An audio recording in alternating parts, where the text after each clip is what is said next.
नमस्कार। जय आरसीएम। स्वागत है आप सभी का आज के इस वीडियो में। उम्मीद है आप सभी लोग अच्छे होंगे। आज की वीडियो किस टॉपिक पर है साथियों? आज की वीडियो होने वाली है ESBI क्वाड्रेंट या कैश फ्लो मॉडल के बारे में आप कह सकते हैं। अभी कैश फ्लो क्वाड्रेंट है क्या? लाइफ में अगर मैं एक स्टूडेंट की बात करूं, जब एक स्टूडेंट 11th या 12th क्लास में एंटर करता है तो उसके मन में ये सवाल ज़रूर आता है, what do you I want to do in life? आगे जाकर मुझे लाइफ में क्या करना है? मेरे साथ भी यही हुआ। मेरे मन में एक क्वेश्चन आया और मैं अपने फादर से इस चीज़ के ऊपर डिस्कशन कर रहा था। तभी उन्होंने मुझे एक बुक रिकमेंड करी रीड करने के लिए, जो थी रिच डैड पुअर डैड। आप में से बहुत सारे लोगों ने इस बुक का नाम सुना होगा, जिसके ऑथर है रॉबर्ट टी कियोसाकी, जो कि रियल एस्टेट के बहुत बड़े टाइकून हैं। और अगर मैं इनके बारे में बात करूँ थोड़ी, तो जब ये बुक लॉन्च हुई तो इस बुक को इतना ज़्यादा पसंद किया गया कि लोगों ने इनको फाइनेंशियल गुरु मान लिया। फिर ये देखते हुए रॉबर्ट कियोसाकी ने कि ये बुक बहुत ही ज़्यादा लोगों को पसंद आ रही है, तो इन्होंने एक सीरीज़ निकाली। उसके अंदर एक बुक थी कैश फ्लो क्वाड्रेंट। उसके अंदर बताया गया था कि एक इंसान 4 तरीके से पैसे कमा सकता है। There are 4 types of source of income जिससे एक इंसान इनकम जनरेट कर सकता है। अब वो क्या क्या है उसके बारे में बात करेंगे। मैंने इस बुक को क्यों पढ़ा, मेरा कारण क्या था? शुरुआत से ही मैं डायरेक्ट सेलिंग बिजनेस में पला बड़ा हूँ। शुरू से ही इस बिजनेस को देख रहा हूँ। बट विज़न, जब तक आपका विज़न क्लियर नहीं होगा, आप जैसे मैं अपना एग्जांपल लूँ, मैं शुरू से पला बड़ा हूँ डायरेक्ट सेलिंग में, तो ऐसा कोई ज़रूरी नहीं कि आप डायरेक्ट सेलिंग में ही सक्सेसफुल हो जब तक आपका विजन क्लियर नहीं है। तो इस चीज़ को क्लियर करने के लिए पापा ने मुझे कैश फ्लो क्वाड्रेंट और रिच डैड पुअर डैड पढ़ने को बोला। अब कैश फ्लो क्वाड्रेंट ने मेरा विजन जो था वो और क्लियर करा। अब इस चीज़ के ऊपर हम बात करते हैं। एक क्वेश्चन बहुत लोगों के मन में राइज होता है, why do some build wealth while other feel stuck? Maximum लोग, अगर मैं इंडिया की बात करूं तो मिडिल क्लास हैं या लोअर मिडिल क्लास, वही सेम सैलरी, सेम काम 20 साल, 30 साल, 40 साल, 50 साल, 60 साल तक वही करते रहते हैं। थोड़ा बहुत इनकम में ग्रोथ हो जाती है, बट वेल्थ क्रिएट नहीं कर पाते। सबसे बड़ा मेन कारण है लोगों को ESBI मॉडल यानी एम्प्लॉयड, सेल्फ एम्प्लॉयड, बिजनेस और इन्वेस्टर के बीच का डिफरेंस समझना होगा। अब क्या है ESBI मॉडल, उसके बारे में थोड़ी बात करते हैं। सबसे पहले बात करेंगे द फाइनेंशियल मैप, यानी अगर आप फाइनेंशियली फ्री होना चाहते हैं, एक अच्छा करियर बिल्ड करना चाहते हैं, एक अच्छी इनकम स्ट्रीम चाहते हैं, ताकि आप काम करें या ना करें 24 घंटे आपको पैसा आता रहे, उसके लिए आपको ESBI कोड्रेंट एकदम अच्छे से समझना होगा। और जब आप समझ लेंगे तो आपको पता चल जाएगा कि जॉब या सेल्फ एम्प्लॉयड से मैं वो लाइफ नहीं ले पाऊंगा जो मैं चाहता हूँ, या जो मेरे ड्रीम्स हैं उनको मैं पूरा नहीं कर पाऊंगा। अब है क्या ESBI कोड्रेंट? ई से एम्प्लॉय, एस से सेल्फ एम्प्लॉयड, बी से बिजनेस ओनर और आई से इन्वेस्टर। सबसे पहले हम बात करते हैं ई और एस की। ये जो लेफ्ट साइड का कोड्रेंट है इसके बारे में हम बात करते हैं। सबसे पहला एम्प्लॉय, आपके पास एक जॉब होती है। अब जॉब कैसे पता लगाएं कि आप जॉब कर रहे हैं? सबसे पहले जब आपका टाइम, आपका पैसा और आपका KRA यानी की रिस्पॉन्सिबिलिटी एरियाज कोई और डिसाइड करे तो आप जॉब कर रहे हैं। अगर गवर्नमेंट जॉब करते हैं तो गवर्नमेंट डिसाइड करेगी, और प्राइवेट जॉब करते हैं तो आपका मैनेजर या कंपनी डिसाइड करती है। अब जॉब के भी कुछ बेनिफिट्स हैं और डिमेरिट्स भी हैं, उनके बारे में बात करते हैं। बेनिफिट्स क्या क्या हैं? आपको रिस्क नहीं है क्योंकि इन्वेस्टमेंट नहीं है कोई आपकी। डिमेरिट्स क्या है? कोई टाइम फ्रीडम नहीं, कोई सिक्योरिटी नहीं। हाँ, सिक्योरिटी की बात, अगर पिछले 5 से 10 साल पहले की बात करूं मैं, तो सिक्योरिटी को लेके ही जॉब को सबसे बेस्ट प्रोफेशन माना जाता था। क्योंकि अगर आप एक बार जॉब लग गई तो वो सिक्योर मान लिया जाता था कि अब आपकी लाइफ सेट हो चुकी है। बट क्या आज ऐसा है? नहीं। समय के साथ साथ सब चीज़ें बदलती हैं और यही नेचर का रूल है। अब एज यू नो, एआई अपने बूम पर है और कंपटीशन इतना है और पॉपुलेशन बढ़ती जा रही है, तो जॉब मिलना एक सिक्योर कैरियर ऑप्शन नहीं है। तीसरा है एक्टिव इनकम आपको आती है, जब तक आप काम करते हैं आपको इनकम आएगी, फिक्स सैलरी है। अब जॉब के लिए कहावत कही जाती है कि जितना करेंगे काम उतना मिलेगा दाम, यानी जितना ज़्यादा आप काम करेंगे उतना आपको दाम मिलेगा। अगर आप 8 घंटे काम करते हैं तो आपको 8 घंटे जितनी सैलरी मिलेगी। अगर आप ओवर टाइम करते हैं कि नहीं मेरी फैमिली को ज़्यादा ज़रूरत है, तो आप मैक्सिमम 16 घंटे काम कर सकते हैं। आप इंसान हैं, ये नींद तो आपको भी चाहिए, इससे ज़्यादा इंसान क्या ही कर पाएगा। ये था जॉब। अब बात करते हैं सेल्फ एम्प्लॉयड। सेल्फ एम्प्लॉयड कोई भी प्रोफेशन ले लीजिए, डॉक्टर, लॉयर, यानी जो खुद का काम करते हैं, या कोई किराने की दुकान या कोई शॉप। आप खुद के बॉस होते हैं, लेकिन जब आप काम करना बंद कर देते हैं तो इनकम भी आनी बंद हो जाती है। अब इसके भी कुछ बेनिफिट्स हैं और डीमेरिट्स भी हैं। बेनिफिट्स हैं, जब आप चाहें तब काम कर सकते हैं, किसी के ऊपर आपने डिपेंड रहने की कोई ज़रूरत नहीं है। डीमेरिट्स, जब तक शटर ऑन रहेगा पैसा आता रहेगा, जैसे ही शटर बंद पैसा आना बंद। पैसा आता है लेकिन टाइम फ्रीडम नहीं है।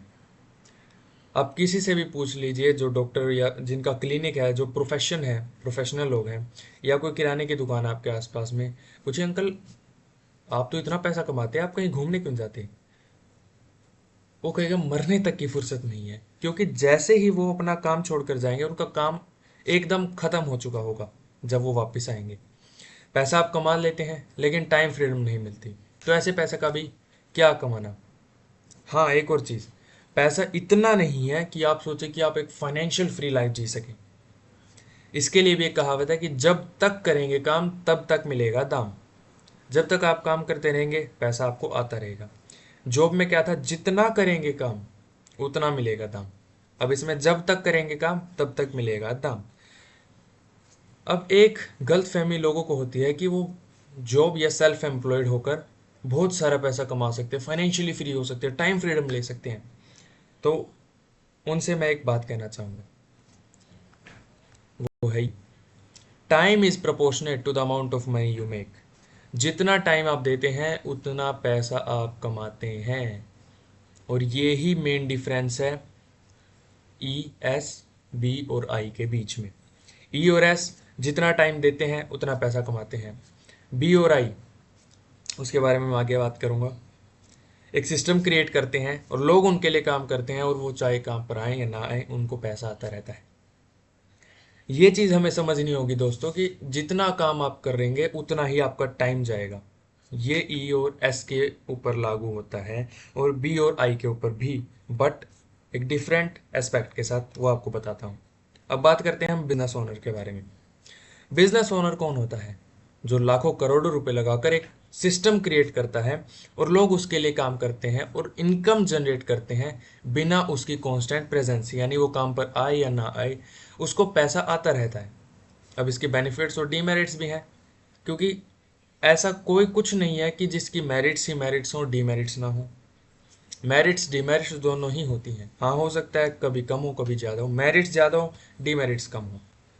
अब मेरिट्स क्या क्या है? आपको money freedom, time freedom, passive income का सोर्स जनरेट करने को मिलता है, जो इंसान को चाहिए सब कुछ मिलता है। बट इसके पीछे बहुत ज़्यादा डिमेरिट्स भी हैं। ह्यूज इन्वेस्टमेंट, एक आम इंसान इतना पैसा नहीं लगा सकता कि वो एक बिजनेस खड़ा करे, क्योंकि मैक्सिमम अगर इंडिया की बात करूँ तो मिडिल क्लास लोग हैं और वो इतना पैसा नहीं है उनके पास कि वो एक ह्यूज अमाउंट लगाकर कोई बिजनेस खड़ा करें। और अगर मान लीजिए लोन लेके या आसपास से लेके खड़ा कर भी दिया, तो आपको ट्रस्टेबल टीम चाहिए जिस पे आप ट्रस्ट कर सकें, रिलाय कर सकें, और एक्सपीरियंस चाहिए। अगर मैं अपनी बात करूं या मेरी एज के जो लोग हैं उनकी बात करूं, तो आज स्टार्टअप बहुत ही ज़्यादा बूम पे है। अगर मेरी एज या 20-21 साल का कोई लड़का अपने पेरेंट्स को कहे पापा मुझे स्टार्टअप खड़ा करना है, तो मुझे आप 10 लाख रुपए दो, मैं 20 लाख रुपए आपको बना के दूंगा, तो क्या आपको लगता है कि वो देंगे? बिल्कुल भी नहीं देंगे, क्योंकि उन्हें पता है कि आपको एक्सपीरियंस ही नहीं है, ज़ीरो एक्सपीरियंस है। बिजनेस करने जाएंगे, बिजनेस नहीं चलेगा, एकदम से नीचे गिरेंगे, अब बिजनेस करने की कभी सोचेंगे भी नहीं। और सबसे मेन चीज़, यूनिक आइडिया। आज मार्केट में हर एक आइडिया पे काम चल रहा है, और इसीलिए आपको एक नया आइडिया, एक यूनिक आइडिया चाहिए जिस पे आप काम कर सकें और लोगों की प्रॉब्लम सॉल्व करे। वो मेन बात ये है। अब आगे बात करते हैं हम इन्वेस्टर की। इन्वेस्टर कौन होता है? जिसके पास पैसा होता है, वो पैसे से पैसा बनाना जानता है, अपनी कैपिटल को यूज करता है और ज्यादा कैपिटल बनाने के लिए, और उसके पास फाइनेंस की नॉलेज की बहुत डीप नॉलेज होती है। वो कैपिटल्स के साथ अपनी एसेट खरीदता है, जैसे शेयर मार्केट एसेट्स खरीदता है, रियल एस्टेट हो गया, उसके स्टॉक मार्केट में इन्वेस्ट करता है, या कमोडिटीज में इन्वेस्ट करता है, क्रिप्टो करेंसी में इन्वेस्ट करता है। बहुत सारे ऑप्शन है। अब ये था ESBI मॉडल। अब सेकंड चैप्टर चलते हैं, वो है the wealth imbalance, people versus money. यानी जो डिस्ट्रीब्यूशन है वेल्थ का ई और एस, बी और आई के बीच में, ये कैसा है? अगर मैं इंडिया की बात करूं तो 95% पॉपुलेशन एम्प्लॉयड और सेल्फ एम्प्लॉयड की कैटेगरी में लाया करती है, और उनकी इनकम कितनी है? केवल 5%। वहीं बिजनेस ओनर और इन्वेस्टर की बात करूं तो 5% पॉपुलेशन और 95% इनकम। ये मेन डिफरेंस है। अब इसके पीछे भी एक कारण है। जैसा एम्प्लॉय और सेल्फ एम्प्लॉयड में बताया, जितना टाइम आप देंगे उतना पैसा आपको मिलेगा। इस चीज को एक बिजनेस ओनर और एक इन्वेस्टर बहुत अच्छे तरीके से समझता है कि इस चीज को या इस मेथड को कैसे यूज करना है, और उस मेथड को बोलते क्या है वो भी आपको बताता हूँ। अब तीसरा चैप्टर, मान लीजिए अब कोई आम इंसान, जॉब या फिर सेल्फ एम्प्लॉयड है, वो चाहता है कि नहीं यार, मैं भी बिजनेस या इन्वेस्टर बनूं और एक अच्छा लाइफस्टाइल जीऊं। बट अगर हम इन्वेस्टर की बात करें, क्या उसके पास इतना पैसा है कि वो सीधा आई वाले ब्लॉक क्वाड्रेंट में जा सके, पैसे से पैसा बना सके? नहीं है। तो अब ऑप्शन क्या बचता है? बिजनेस। अब बिजनेस में भी क्या क्या है हमारे पास, इस चीज को समझने के लिए कि बिजनेस में इतने लोग सक्सेसफुल क्यों हैं, या फिर जो मैंने आपको रेशो बताया 95 और 5% का, कि 5% इनकम है 95% पॉपुलेशन के पास, और 5% पॉपुलेशन के पास 95% इनकम है। क्या रीजन है? पहली चीज तो आपको एक्टिव इनकम और पैसिव इनकम के बीच का डिफरेंस समझना होगा। एक्टिव इनकम क्या? आप जब तक काम करेंगे पैसा आएगा, काम करना बंद, पैसा आना बंद, simple as that. Passive income, आप एक सिस्टम क्रिएट करते हैं जिससे आपको 24 घंटे 24/7 पैसा आता है, चाहे आप काम करें या ना करें। एक सिस्टम क्रिएट कर देते हैं आप, लोग फिर आपके लिए काम करते हैं और आपको पैसा आता रहता है। अब क्या वो चीज है जिससे बिजनेस ओनर और सेल्फ एम्प्लॉयड या फिर इन एम्प्लॉयड को डिफरेंशिएट करती है? वो चीज है leverage. Business owner leverage use करते हैं to multiply their effort. This is the primary tool that separates them from the E and S quadrant. E और एस क्वाड्रेंट को जो डिफरेंशिएट करता है बिजनेस ओनर को, वो है लेवरेज। अब लेवरेज का मतलब क्या है? चलिए मान लेते हैं एक एम्प्लॉय है, वो 8 घंटे काम करता है। ठीक है, 8 घंटे काम करता है वो इंसान ही। कितने घंटे काम कर सकता है? मैक्सिमम 16 घंटे, मिनिमम हम 8 घंटे लगा के चलते हैं, एक इंसान काम करता है। ठीक है। अब एक बिजनेस ओनर के पास मान लीजिए 100 एम्प्लॉय है। अब 100 एम्प्लॉय 8-8 घंटे काम करे तो उसके लिए कितने घंटे का काम हो गया? 800 घंटे का काम हो चुका है। और क्या मैंने बताया था? Time is money. जितना टाइम आप देंगे उतना पैसा कमाएंगे।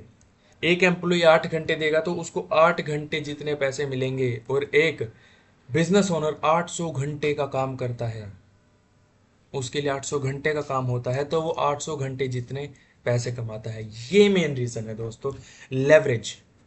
आपको लेवरेज समझना होगा। आप चाहे कितने भी बड़े, कितने ही प्रोफेशनल इंसान हो, आपके पास टाइम की कमी होगी ही होगी। अगर आप सोचते हैं कि मैं सब कुछ खुद कर सकता हूँ, मेरे पास बहुत अच्छी स्किल्स है, तो एक चीज याद रखना, जितनी स्किल्स पे आप काम करते हैं, जितनी प्रोफेशनल स्किल्स आपकी होती है, टाइम भी उतना ही आपको देना पड़ता है। और एक इंसान मैक्सिमम 16 घंटे, मान लीजिए 17-18 घंटे दे भी दिए, तो उस जितने तो पैसे मिलेंगे, उससे ज्यादा वो क्या कमा सकता है? Business is one of the best option. अब बिजनेस में क्या करें बॉस, उस चीज के ऊपर बात करते हैं। अब कोई क्या ऐसा पाथ है जिससे हम ज्यादा पैसे ना लगाकर मिनिमम इन्वेस्टमेंट में एक अच्छा बिजनेस बिजनेस के फायदे हम ले सकते हैं? अच्छी बात यह है, पहले ट्रेडिशनल मार्केट देखिए, ट्रेडिशनल बिजनेस जैसे मैंने बताया आपको, उसमें ज़्यादा आपको कैपिटल चाहिए, एक यूनिक आइडिया चाहिए, एक्सपीरियंस चाहिए ताकि आप बिजनेस को ग्रो कर पाए। हाई रिस्क ऑफ फेलियर है, सब कुछ करने के बाद भी कोई गारंटी नहीं है कि आपका बिजनेस चलेगा। और एक टीम होना तो मस्ट है। अच्छी बात यह है कि एक आम इंसान बिजनेस वाले फायदे जो मैंने पहले बताए, टाइम फ्रीडम, मनी फ्रीडम और पैसिव इनकम का सोर्स जनरेट करने के लिए, इतने फायदे डायरेक्ट सेलिंग बिजनेस से ले सकता है। सबसे बेस्ट वे है एस और बी क्वाड्रेंट से शिफ्ट करने का, एस से बी क्वाड्रेंट शिफ्ट करने का, वो है direct selling business which offer are way to build a business with leverage. जैसा मैंने बताया, आप टीम बनाते हैं, टीम आपके साथ काम करती है तो आपके लिए भी वही 800 घंटे वाला काम हो जाता है। और एक चीज, यहाँ कोई एम्प्लॉय नहीं है, हर कोई अपने लिए काम करता है, हर कोई अपना मालिक है, ये चीज भी। अब डायरेक्ट सेलिंग बिजनेस है आखिर है क्या, ये चीज हमें समझनी होगी। डायरेक्ट सेलिंग बिजनेस बहुत ही सोचा समझा हुआ एक सिस्टम बनाया गया है। अब वो सिस्टम काम कैसे करता है, सबसे पहले हम समझते हैं एक बिजनेस काम कैसे करता है। आप एक प्रोडक्ट बनाते हैं, उसमें आपकी मैन्युफैक्चरिंग कॉस्ट आती है, उसको प्रोडक्ट के अंदर जितनी भी कॉस्ट आप लगा लिए वो सब आती है, मार्केटिंग करवानी होती है, सबसे ज़्यादा कॉस्ट मार्केटिंग पर ही आती है। लेकिन डायरेक्ट सेलिंग बिजनेस में लो इन्वेस्टमेंट से आपको स्टार्ट होता है और एक सिस्टम सब कुछ बना हुआ है, आपने तो सिर्फ लोगों तक जाना है। प्री बिल्ड सिस्टम है और आप कंपनी का एग्जिस्टिंग इंफ्रास्ट्रक्चर यूज करते हैं, और मेंटरशिप यानी अपनी अपलाइन या फिर जो कोर लीडर्स होते हैं उनसे आप सीखते हैं और लेवरेज का यूज करके कंपाउंडिंग ग्रोथ लाते हैं और अपनी टीम बनाते हैं। दैट्स इट, ये होता है डायरेक्ट सेलिंग। इन लो इन्वेस्टमेंट से शुरू करा, जो सिस्टम बना हुआ है उसको यूज करा, सीखा, मेंटरशिप ली, लेवरेज करा, टीम बनाई और कंपाउंडिंग के साथ ग्रोथ करी। दैट्स इट, ये पाथ ऐसे काम करता है। आई होप आज की वीडियो में आपको समझ आया होगा कि डायरेक्ट सेलिंग बिजनेस आखिर काम क्या करता है। अगर मैं कहूँ सबसे बेस्ट टाइम कौन सा है डायरेक्ट सेलिंग बिजनेस में आने का, वो है दिस इज द टाइम। क्योंकि धीरे धीरे करते करते अगर आप यही सोचते रहे नहीं यार ये बिजनेस मेरे लिए नहीं है, लोगों की नेगेटिव बातों में आते रहे, देखिए हर चीज़ का नेगेटिव पॉजिटिव होते हैं। बिकॉज ऑफ कुछ कंपनियों की वजह से इस इंडस्ट्री की इमेज वो खराब है, मैं वो मानता हूँ। बट वो कब तक, क्या मान लीजिए आपके जीवन में दुख आए तो क्या वो दुख ही चलते रहेंगे? नहीं, दुख और सुख जीवन का एक पहलू है। दुख आए हैं तो वो जाएंगे, फिर सुख आएगा, जीवन ऐसे ही चलता रहेगा। इसी तरह ये डायरेक्ट सेलिंग इंडस्ट्री है। सबसे गोल्डन टाइम अब डायरेक्ट सेलिंग का 2025 से लेकर 2030 तक का है, क्योंकि अब यूथ को समझ आ रहा है कि डायरेक्ट सेलिंग की पावर क्या है। तो उम्मीद है आज की वीडियो आपको पसंद आई होगी। पसंद आई तो चैनल को सब्सक्राइब करें, लाइक और शेयर करें अपने फ्रेंड्स के साथ, और कमेंट करें, और एक कमेंट ज़रूर छोड़ें कि आपको आज की वीडियो कैसी लगी, आपने कोई भी थॉट्स। तो आज के लिए इतना ही, मिलते हैं अगली वीडियो में, तब तक के लिए नमस्कार, जय आर सी एम।